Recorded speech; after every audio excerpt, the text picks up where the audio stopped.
王让侍女拼命地勒紧束腰，因为她准备去参加一场晚宴。但无论侍女如何用力，这条平常能轻松穿上的裙子，在此刻却好像变小了一样。这时女官发现了不对劲，她怀疑女王是不是怀孕了，但维多利亚却立马表示不可能，因为她生下孩子才不到3个月，而且对于她来说，怀孕可不是什么好消息。虽然维多利亚举办晚宴是为了支持丈夫的科学研究，但她还是写了一封信给墨尔本，邀请他参加晚宴。收到信的墨尔本却有些为难，因为他只是女王的前任首相，进入皇家宴会与理不合，但毕竟皇命难违，他也只能准备前往。再一次见到墨尔本，维多利亚很是高兴，但一旁的阿尔伯特脸色却并不好看，直接找了个借口离开了。当维多利亚正开心地跟墨尔本叙旧时，却注意到阿尔伯特正跟一个女人谈笑风生，他立马醋意大发，端着酒杯就准备去宣示主权。看到维多利亚过来，阿尔伯特立马表示他们正在讨论制造一台新的运算机器。维多利亚想要加入话题，但却闹出了笑话，这让维多利亚感到十分尴尬。第二天一早，维多利亚突然呕吐不止，这时她才意识到自己怀孕了。她本想把这个消息告诉阿尔伯特，但阿尔伯特却一直把那个女数学家挂在嘴边，对她的智慧和学识赞不绝口，这立马引起了维多利亚的不满。And what am I then? An ignoramus who has to have things summarized by her husband? 阿尔伯特不想跟维多利亚争吵，准备去参加统计学会的晚宴。得知女数学家也会前往，维多利亚不想让阿尔伯特去，但阿尔伯特却觉得他无理取闹。晚宴上，维多利亚一直闷闷不乐，此时的他内心委屈极了，于是便跑到阳台上想要透透气。女官询问他是不是哪里不舒服，没想到这一问，维多利亚再也控制不住情绪，抱着女官委屈地哭了起来。而此时的阿尔伯特还在统计学会的晚宴上发表演讲，这时一个侍从匆匆赶来，告诉他女王想让他回去，但阿尔伯特却觉得妻子在耍小性子，所以并不打算理会，只是让侍从回去告诉维多利亚自己现在走不开。维多利亚强忍着内心的怒火，决定再给他一次机会。他让侍从再次转告阿尔伯特，自己坚持要他回来，但没想到阿尔伯特还是拒绝了。他漠不关心的态度让维多利亚十分难过。当阿尔伯特参加完晚宴回来，维多利亚已经对他彻底失望，他直接把阿尔伯特锁在了门外，任凭他如何叫他都没有应答。无奈之下，阿尔伯特只好先行离开。第二天一大早，维多利亚就准备去见墨尔本。在离开前，他跟侍女长嘱咐，如果阿尔伯特问起自己去哪里了，那就告诉他自己去布鲁克特别墅找墨尔本。其实维多利亚只是在跟阿尔伯特赌气，他还是希望阿尔伯特能来找自己。但是没想到，当侍女长准备告诉阿尔伯特维多利亚的去向时，阿尔伯特却表示自己对女王的行踪一点也不感兴趣。而此时的维多利亚正跟墨尔本诉说着自己内心的苦闷，他觉得阿尔伯特根本不爱自己，只是想利用生孩子来架空他的权利，然后取而代之。但墨尔本并不这么认为，他觉得阿尔伯特只是跟大多数男人一样，低估了女人的智慧和才能。但维多利亚还是因为阿尔伯特跟女数学家走得太近而耿耿于怀。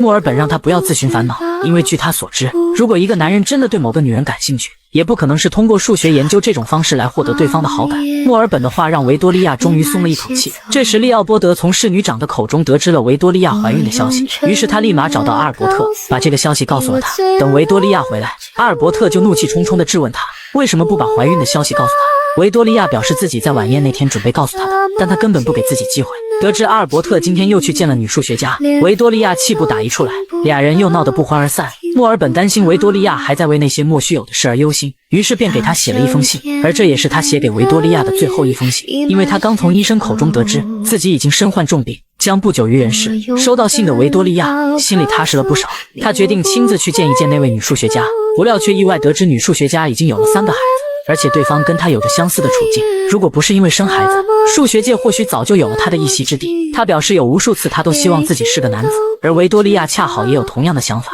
意识到自己错怪了阿尔伯特，维多利亚向他表达了歉意。阿尔伯特并没有责怪他，他表示自己爱的永远只有他一个人。俩人终于重归于好。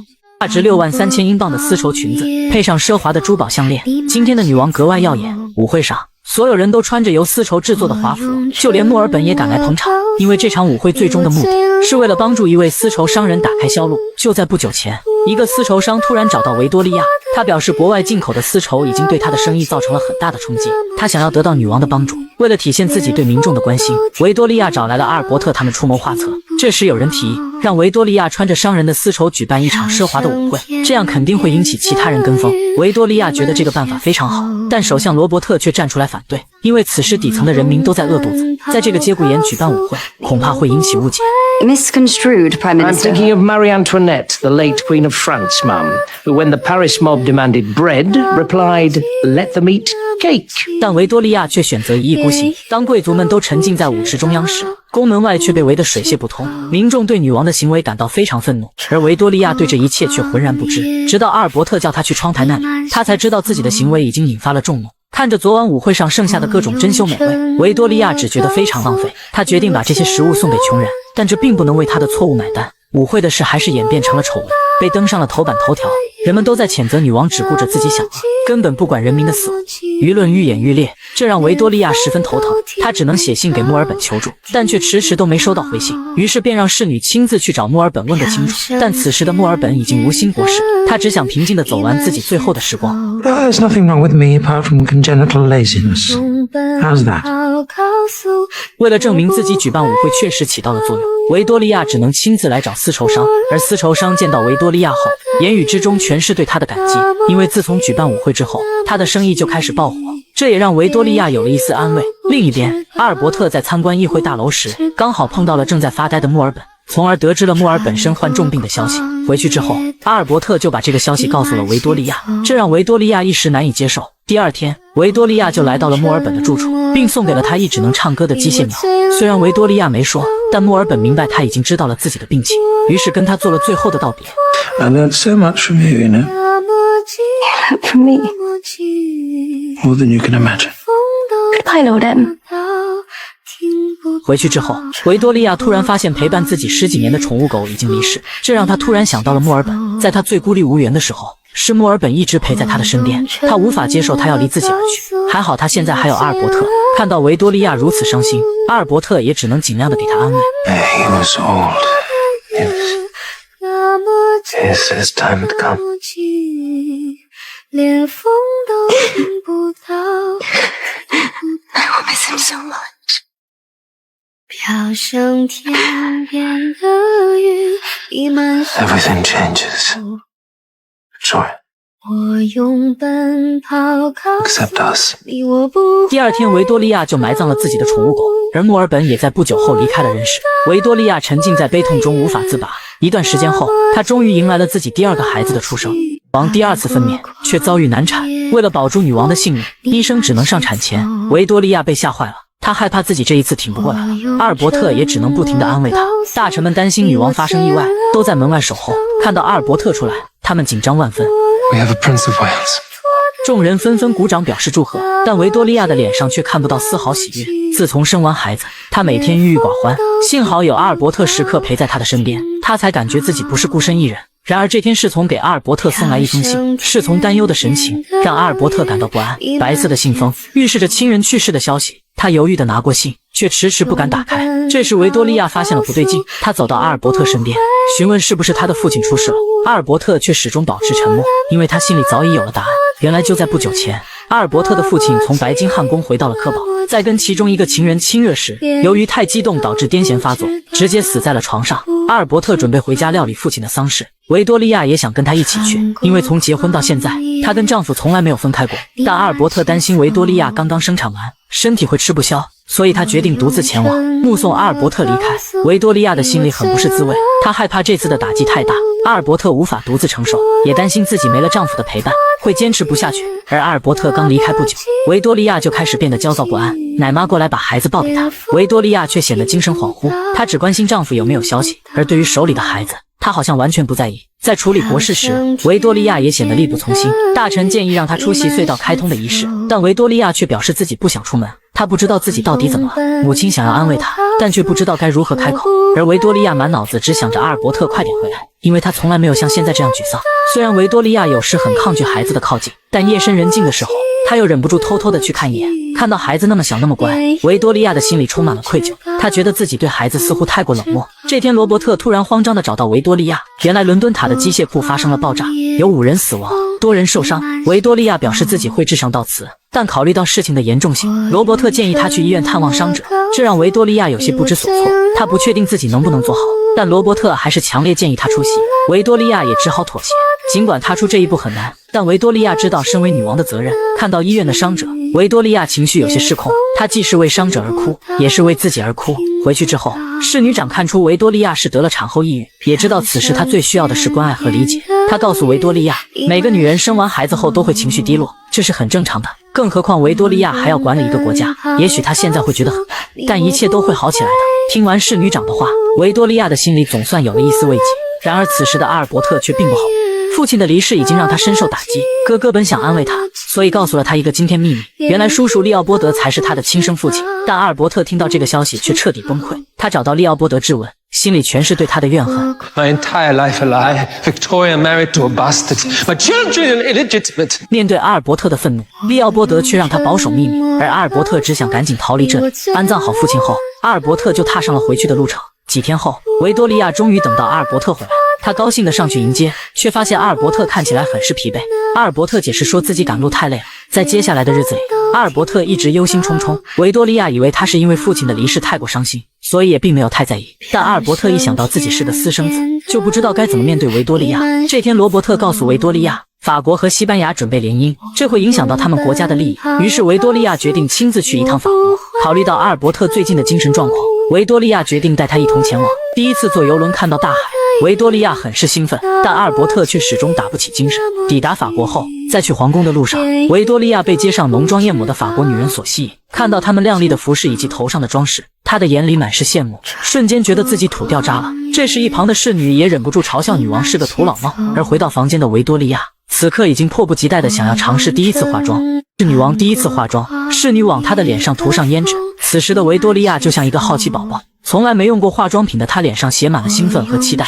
晚宴上，维多利亚惊艳亮相，但阿尔伯特看到妻子浓妆艳抹，似乎并不高兴。回去之后，阿尔伯特就告诉维多利亚，让她以后不要再化妆，因为他觉得维多利亚涂脂抹粉的样子反而看起来更加的俗气。看到阿尔伯特不开心，维多利亚表示只要他喜欢，自己可以一辈子素面朝天。考虑到他们此行的目的，维多利亚询问阿尔伯特跟国王菲利普有没有提到联姻的事，但阿尔伯特表示自己看不惯菲利普混乱的私生活，所以跟他并没有过多的交流。这让维多利亚有些不满，毕竟他们的目的只是阻止联姻而已。接着他又提到阿尔伯特的家风也并不清白，舅舅利奥波德就是一个很好的例子。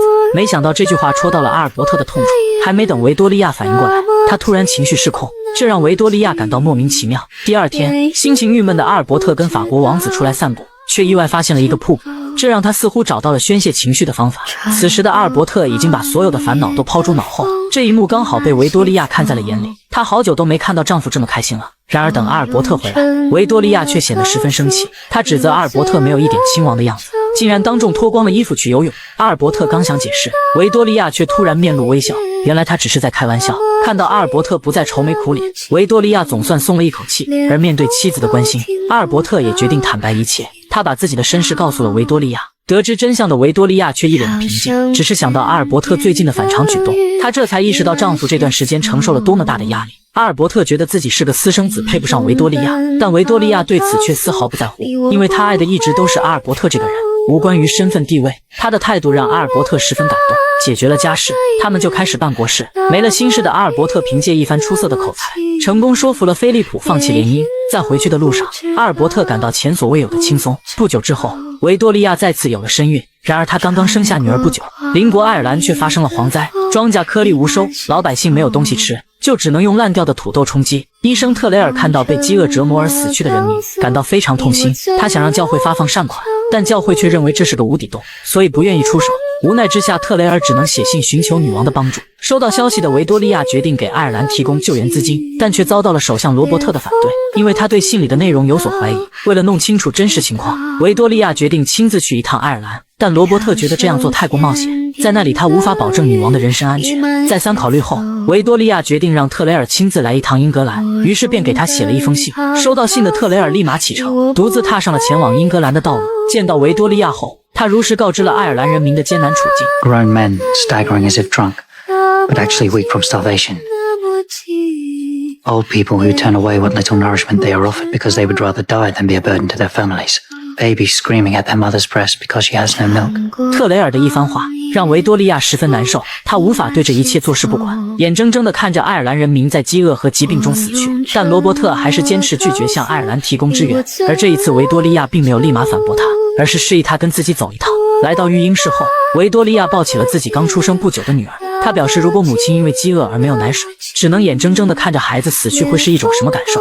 维多利亚的话让罗伯特陷入了沉思，而此时回到家中的特雷尔想让妻子带着孩子去娘家，因为他要把家里当作赈灾的地方。他的这个举动让妻子十分不解，妻子请求他为自己的孩子想想，但特雷尔却决心已定。而罗伯特在维多利亚一番真诚的请求下，终于改变了主意。在议会上，他力排众议支持维多利亚援助爱尔兰，并成功争取到了赈灾的资金。而收到资金的特雷尔开始每天按时给难民发放食物，但他却因此不幸染上了瘟疫，不久后就离开了人世。在他的葬礼上，受过他帮助的难民都来到了现场，目送了他最后一程。而维多利亚因为爱尔兰的这件事，却引起了国内一些穷人的不满。在他出行的时候，一场刺杀行动正在进行。王跟丈夫一同出行，人群中出现了一个奇怪的男人。阿尔伯特发现了不对劲，不料下一秒男人掏出一把枪对准了女王，他立马护住妻子，男人却趁机逃跑了。阿尔伯特告诉侍卫有刺客，让他对人群展开搜查，但此时刺客早已没了踪影。为了不留后患，维多利亚想要把刺客引出来，他决定再次出行。罗伯特觉得这样做太过冒险，阿尔伯特却觉得可行。为了安全起见，阿尔伯特准备了一把特制的太阳伞，并且用的是维多利亚最喜欢的紫色。维多利亚很好奇这把伞的用途，阿尔伯特介绍这把伞叫装甲伞，可以用来挡子弹。看到丈夫如此用心，维多利亚很是感动。随后他们故意在街上公布了女王的行程，刺客很快就看到了消息。维多利亚打着特制的太阳伞再次高调出行，路边聚集了很多行人。阿尔伯特警惕地观察四周，果然刺客再次出现。一声枪响后，刺客被成功抓获。担心刺客还有同伙，罗伯特安排了一堆人贴身保护维多利亚，但这让维多利亚感到浑身不自在。想到国内不安全，维多利亚决定出国旅游，而他首先想到的地方就是苏格兰，因为那是他从小就向往的地方。随后他便拉着阿尔伯特来到了议事厅，兴奋地向众人宣布了这个消息。这时罗伯特站出来提醒他不要忘记身上的责任。维多利亚表示自己时刻牢记，女王的旅行说走就走。看着一望无际的大草原，维多利亚感到前所未有的放松。此时苏格兰国王已经早早地在路边等候，而维多利亚他们也很快到达了目的地。国王热情地欢迎他的到来，并特意安排了一场朗诵会，但朗诵会实在太过无聊，听得维多利亚差点睡着了。第二天一大早，国王就已经在门口等候，询问维多利亚今天的行程安排。由于长时间待在皇宫里，此时维多利亚只想去乡下呼吸一下新鲜空气，于是国王便带他们来到了乡下钓鱼。阿尔伯特跟维多利亚也趁机好好撒了一波狗粮。在回去的路上，看着眼前的美景，维多利亚想跟阿尔伯特单独待一会，俩人便骑马离开了队伍。他们在森林中尽情地奔跑，却在不知不觉中已经跑到了森林深处。而此时山里的雾气越来越重，这时国王才发现维多利亚他们没有跟上来，他立马叫停了前行的队伍，下车询问侍卫女王的去向。但此时的侍卫也是一脸的疑惑，所有人顿感大事不妙，他们立马开始分头寻找。而维多利亚跟阿尔伯特在回去时才发现，他们已经偏离大陆太远，早已迷失了方向。阿尔伯特担心维多利亚害怕，只能安慰他自己一定能找到回去的路。此时天色已经逐渐暗了下来，维多利亚他们终于走出了森林，但却不知道自己身处何处。这时阿尔伯特看到前方有一条河流，想到在来的路上他们曾在河边钓鱼，阿尔伯特坚信跨过河流就能找到回家的路。看着湍急的河水，维多利亚忍不住有些害怕，他紧紧地跟在阿尔伯特的后面，却差点掉进河里。幸好阿尔伯特反应比较快，及时把他拉了起来。看到妻子惊魂未定的样子，阿尔伯特也有些后怕。此时另一边，所有人都在为女王走丢了而焦急不已，而最慌张的莫过于苏格兰国王。要是英国女王在他的地盘上发生意外，那他跳进黄河都洗不清了。这时维多利亚他们已经踏过河流，正漫无目的地走在一片草原上。苏格兰的夜晚异常寒冷，如果他们在天黑前还找不到落脚的地方，恐怕很难熬过今晚。还好他们运气比较好，在不远处发现了一处茅草屋。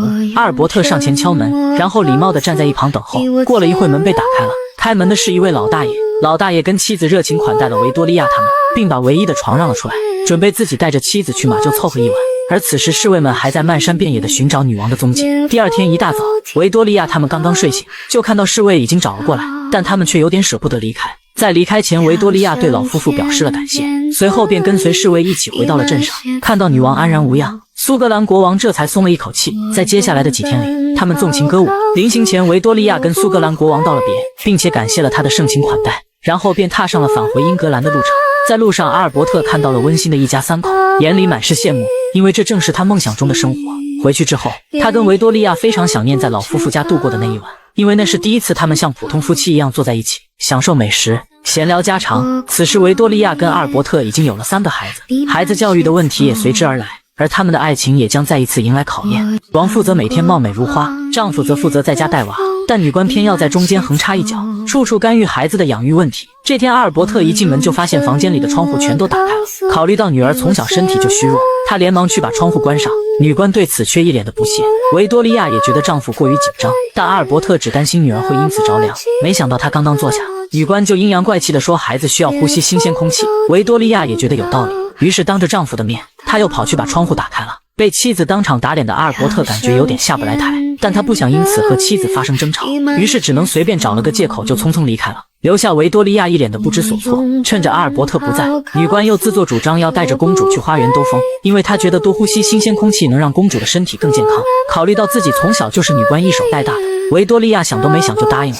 然而等阿尔伯特回来，却发现女儿的精神状况不太好，这时他才注意到女儿的额头有些发烫。他告诉维多利亚女儿看起来脸有点红，可能是发烧了，需要立马找医生来看看。但女官却满脸自信地表示公主面色红润是健康的表现。阿尔伯特不想理会她，只是让维多利亚自己过去看一下。看到丈夫有点不高兴，维多利亚只能走过去把手贴在了女儿的脸上。虽然她知道女儿有些发烧，但考虑到女官的初衷也是为了孩子好，她不想当着丈夫的面打她的脸，只能表示女儿只是有些着凉，晚上洗个热水澡出出汗就好了。而维多利亚的态度让阿尔伯特的心凉了半截，他失望地说了一句希望如此，然后立马起身离开了。不料他前脚刚走，女官就在背后说起了他的坏话。他表示阿尔伯特对女王没有丝毫的尊重，这让维多利亚对丈夫产生了不满。这时心情郁闷的阿尔伯特来到了议会现场，看到罗伯特正在主张自由贸易，他也想站出来支持他，但没想到他的出现却引得众人议论纷纷，他们甚至当众嘲笑阿尔伯特是个皇家保姆，这让阿尔伯特感到十分难堪。他强忍着内心的怒火离开了议会，心里满腹委屈。他本想来看看女儿，没想到女儿已经发起了高烧。他质问维多利亚为什么不叫医生，如果再这样下去，后果将不堪设想。看到丈夫如此生气，维多利亚这才意识到事情的严重性，她连忙让女官带女儿去看医生。但此时的女官却仍然觉得阿尔伯特小题大做，但碍于是维多利亚的命令，所以她只能满脸不情愿地抱起了公主，然后又一脸傲娇地向阿尔伯特行了一个礼，这才离开了房间。但她的态度彻底惹怒了阿尔伯特。维多利亚表示女官不会害自己的孩子，阿尔伯特却认为她不怀好意。Do you know, I think the Baroness tried to come between you and your mother, just as she is trying to come between you and I. That is a ridiculous suggestion. No, Victoria, it is not. So either she leaves or I do. You're my husband. Exactly. 阿尔伯特的话让维多利亚左右为难，但此时她最关心的还是女儿的病情。御医表示公主的情况现在很危险，最好能马上退烧。维多利亚询问如果不退烧会怎样，御医却保持沉默。他的态度让维多利亚慌了神，直到这时他才意识到是自己的无知让女儿深陷险境。阿尔伯特在得知女儿的病情后也立马赶了过来，但他并没有责怪维多利亚，而是不停地安慰她。而此时女官也终于慌了，经过漫长的等待，医生准备再次给公主量体温。此时的维多利亚紧张不已，好在公主终于退烧了。听到这个好消息，维多利亚这才松了一口气，她抱着丈夫喜极而泣。而经过这次的事，维多利亚也终于做出了选择，她决定让女官离开皇宫。女官表示自己从没想过要跟阿尔伯特争宠，她只是害怕阿尔伯特想要控制维多利亚。维多利亚也知道她是想要保护自己，但她的存在已经影响到了自己的家庭，所以她必须离开。女官知道自己别无选择，于是便跟维多利亚道了别。第二天，她就乘坐马车离开了皇宫。女官的离开虽然让维多利亚有些伤感，但她跟阿尔伯特的生活也因此恢复了平静。在圣诞节前夕，维多利亚再次怀上了身孕。阿尔伯特为了让妻子开心，打算用绿宝石为她量身打造一顶王冠，而维多利亚也正在为丈夫准备一份特别的圣诞礼物。但这时维多利亚的伯父坎伯兰德却不请自来，维多利亚觉得他肯定没安好心。果然第二天，坎伯兰德就拿着一份遗嘱，要求维多利亚把昨晚戴的祖传项链还给他，因为遗嘱上注明了那条宝石项链传男不传女，这可把维多利亚气坏了。他找到阿尔伯特抱怨，说坎伯兰德实在是厚颜无耻，但阿尔伯特却让他以和为贵，把项链给他，这立马惹怒了维多利亚，俩人又闹得不欢而散。阿尔伯特想滑雪平复一下心情，维多利亚也跑了出来，不料这时却发生了意外，看到丈夫掉进河里，维多利亚吓坏了，她连滚带爬地跑了过去，不停地呼唤着丈夫的名字，把手伸进刺骨的河水里想要救他出来。但此时的阿尔伯特已经不见了踪影，她绝望地喊着丈夫的名字，从没像现在这般无助。这时她回头看到了在水里挣扎的丈夫，爬过去后，她立马确定了位置，想要敲破冰层救出丈夫，却因为力气太小，始终没有成功。看着丈夫就在眼前，她却无能为力。这一刻维多利亚害怕极了，她只能抱着一线希望回到了阿尔伯特掉下去的地方，不断用手在水里晃动，想要让丈夫找到方向。看到平静的水面，维多利亚陷入了绝望。这时阿尔伯特却突然从水里出来了，维多利亚赶紧拉住他，用尽全身的力气把他拖了上来。看到丈夫安然无恙，维多利亚说不出的欣喜。这时她才意识到丈夫对自己来说有多么重要，而所有的不愉快也就此烟消云散。在圣诞节当晚，阿尔伯特拿出自己设计的王冠，亲手送给了维多利亚。维多利亚戴上王冠后，也送上了自己的礼物。阿尔伯特表示这是自己收到的最好的礼物。从此俩人又过上了没羞没臊的生活。王一口气生了5个孩子，第6个也在肚子里随时待命。同母异父的姐姐听说妹妹成了女王，便立马漂洋过海前来投奔。她的突然出现让维多利亚倍感意外，一见到妹妹，费奥就直接哭着跪倒在地。多年不见，维多利亚差点没能认出她，直到费奥揭开面纱，维多利亚这才确信自己没认错人。她立马激动地抱住了姐姐，这让一旁的阿尔伯特有些不知所措。维多利亚问姐姐为什么突然来找她，费奥却岔开话题，直接走向了阿尔伯特。没等阿尔伯特反应过来，费奥就冲上来，对着他又亲又抱，整得阿尔伯特十分尴尬。当他看到维多利亚的几个孩子时，又立马跑过去套近乎，夸完公主长得漂亮，又夸王子长得帅。没想到一回头，门口还有3个。费奥一时没反应过来，只能说了句好多孩子。看着维多利亚的肚子，他的眼里满是羡慕。维多利亚表示自己没想到他会回来。费奥立马解释自己家被暴徒袭击了，她被迫跟丈夫孩子分开了，自己好不容易逃出来的，现在无家可归，只能来投奔他。一把鼻涕一把泪的样子让维多利亚无法拒绝，只能把他留了下来。但费奥却不是一个安分的人，进宫的第一天他就感觉自己高人一等，趾高气扬的样子都不正眼看人，惹得其他人议论纷纷。而维多利亚对姐姐的突然出现也有些不适应，因为他们俩其实并没什么感情。维多利亚跟丈夫抱怨，当初在她最需要关爱的时候，姐姐却为了嫁人毫不犹豫地抛弃了她。这件事给她留下了很大的心理阴影，加上她现在怀着孕，所以不希望姐姐在这里常住。阿尔伯特却表示这是他的姐姐，但维多利亚还是无法接受费奥就这么突然跑出来，打扰她现在平静的生活。这时费奥突然出现在门口，他表示皇宫实在太大，自己不小心迷路了，一边说眼睛还不忘往维多利亚的房间里到处乱瞟。维多利亚都无语了。第二天，维多利亚邀请费奥参加晚上的宴会，费奥立马表示自己没有衣服可以穿，维多利亚让他穿自己的。费奥尴尬地说有点短了，其实他是不想穿维多利亚不要的，维多利亚却直接说让侍女改一下就好了。费奥虽然不情愿，但也不好说什么。晚宴上，费奥穿着维多利亚的裙子闪亮登场，虽说人靠衣装马靠鞍，但毕竟颜值摆在那里，维多利亚只能客气地说了句 How different you look. 但费奥却自我感觉良好，甚至还直接提到了小时候的事，想跟维多利亚打打感情牌。但维多利亚对自己不幸的童年一直无法释怀，所以直接打断了话题。晚宴结束后，费奥又开始找存在感，直接来了一场钢琴独奏。虽然表演不咋地，但费奥却对自己的才艺迷之自信。众人碍于女王的面子，只能纷纷鼓掌表示欣赏。因为嫉妒妹妹比自己过得好，所以费奥想要破坏他跟阿尔伯特的感情。趁着维多利亚不在，他想要引诱阿尔伯特。下棋的时候，他话里话外都在说维多利亚脾气不好，还时不时来一波茶言茶语。 Victoria's lucky.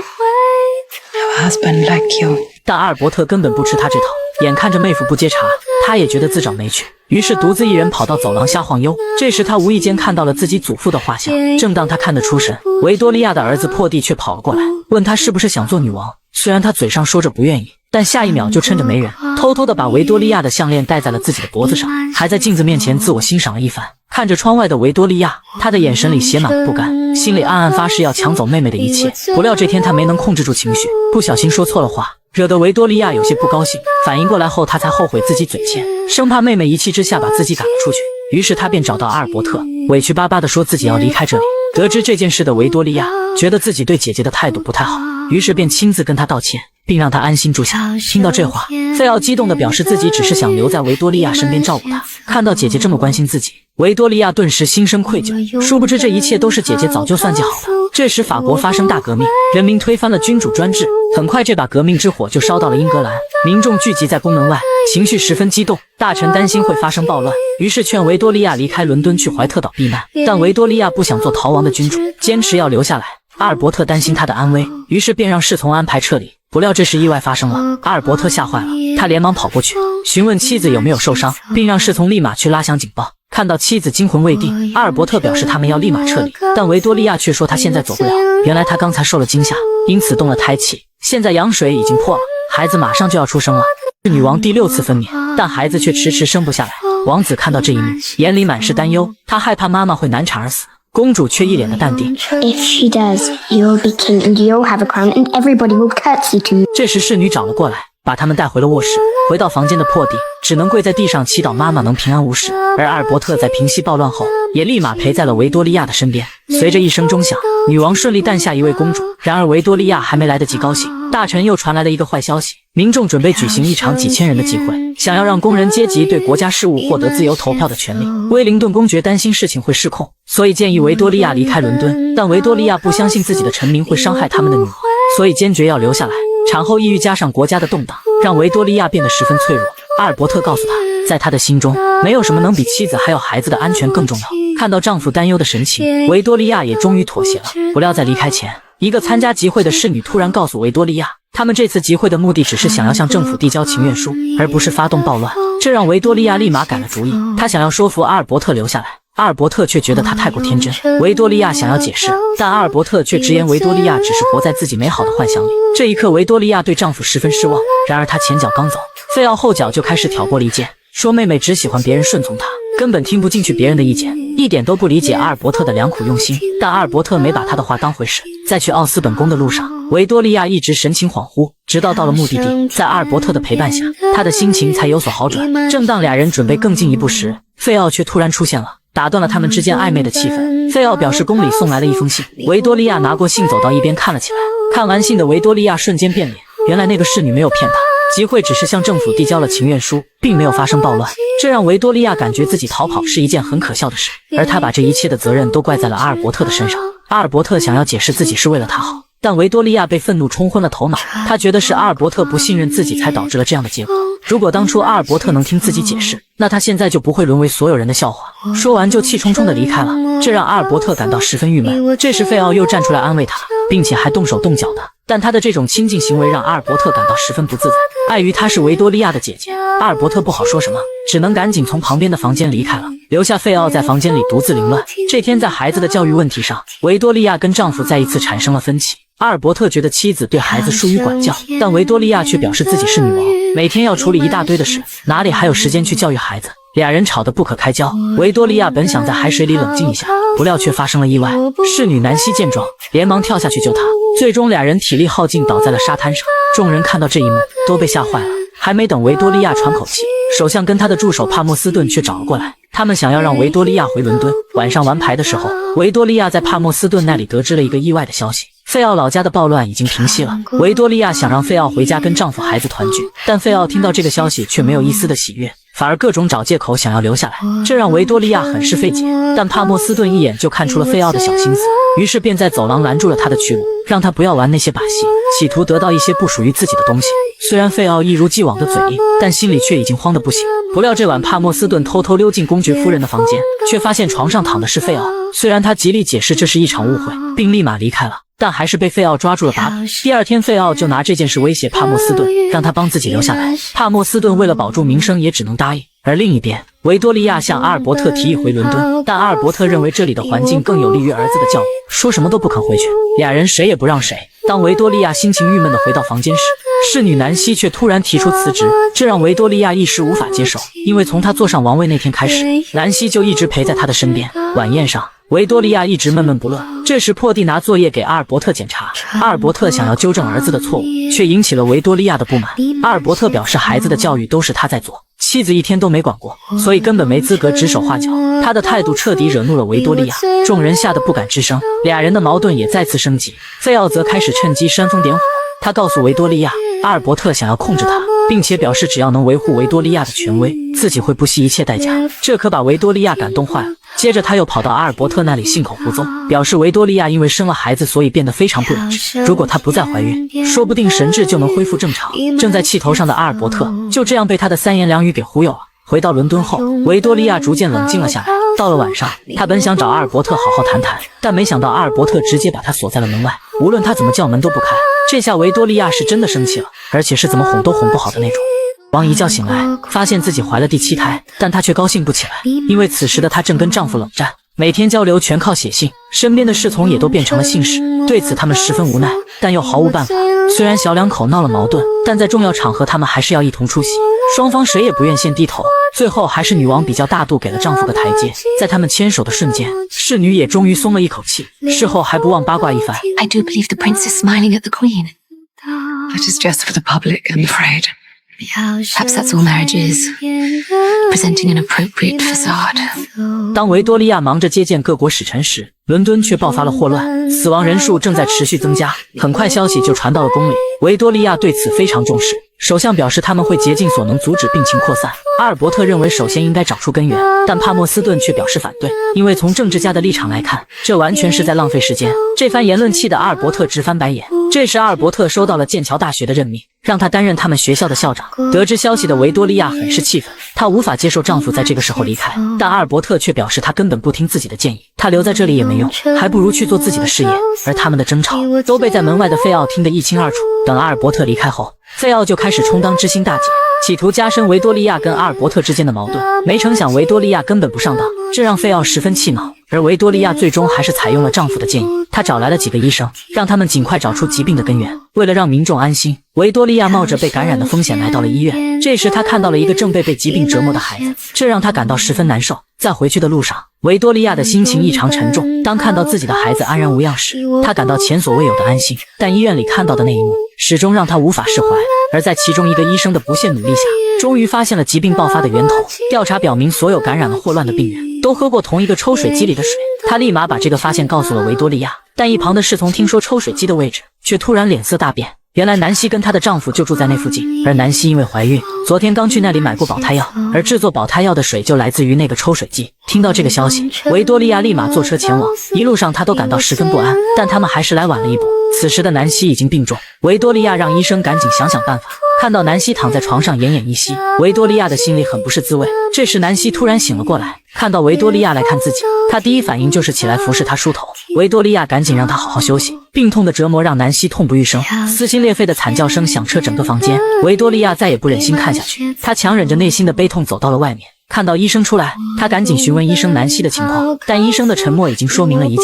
此时另一边，阿尔伯特已经得到了校长的职位，但没有妻子的祝福，他突然觉得这一切都没什么意义，所以最后又失魂落魄地回到了伦敦。他开始怀念自己跟妻子度过的每一段时光。没想到费奥却突然出现了，他笑着祝贺阿尔伯特获得校长一职，但阿尔伯特现在根本不想理会他，因为他只想见到维多利亚。看到维多利亚跟阿尔伯特和好如初，费奥知道自己之前的努力都白费了。而维多利亚回来的第一件事就是查看南希在辞职后给他写的那封信。当初南希因为结婚突然提出离职，这让维多利亚十分生气，所以在收到信后他看都没看就扔在了一边。在维多利亚离开后不久，南希就因病离世，而最伤心的莫过于她的丈夫弗兰卡泰里。10年前她本就应该跟南希结婚，但南希一直舍不得离开女王，所以这一等就是10年。就在昨天，南希刚刚告诉她自己怀孕的消息，那时她觉得自己是世界上最幸福的男人，而在这一刻，她却同时失去了生命中最重要的2个人。而看完信的维多利亚只能来找丈夫寻求安慰，此刻她再也控制不住情绪，诉说着自己心里对南希的愧疚。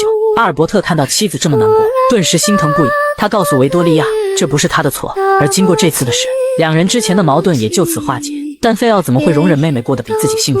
王生下第7个孩子，丈夫用画像记录美好的瞬间，为了给自己讨回公道，维多利亚找来了首相，想要起诉那个把画像卖出去的人，但首相却遗憾地告诉他，买卖女王的私人画作并不违法。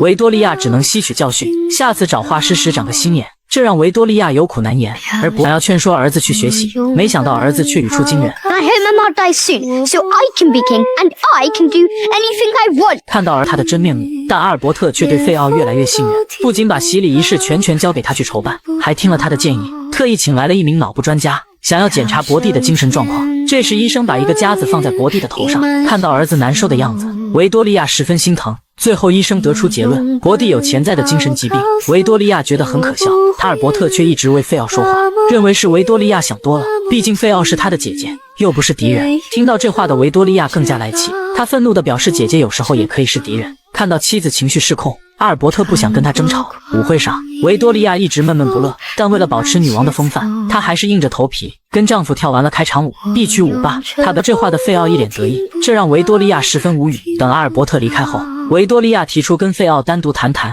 但这可把维多利亚气得够呛。不等费奥拒绝，他就直接拉着他离开了。费奥着维多利亚的步步紧逼，让费奥终于忍无可忍。他直言自己嫉妒维多利亚拥有一切，而自己却一无所有。维多利亚表示这不是自己的错，但费奥却还是把自己的不幸都怪在维多利亚的身上。这一次姐妹俩算是彻底撕破脸皮了。这天维多利亚发现准备发行的钱币上少了一行字，她问首相是怎么回事，首相却表示这件事是由阿尔伯特全权负责的，这让维多利亚十分愤怒。她气冲冲地找到阿尔伯特，质问他为啥起雕像，狠狠地摔在了地上，发泄着自己的不满。2人的气氛瞬间降到了冰点。这时侍从来报，大主教已经到了。而在洗礼仪式时的不理解让维多利亚委屈极了，姐姐的存在让她感到十分头疼，她不知道该怎么去面对这一切。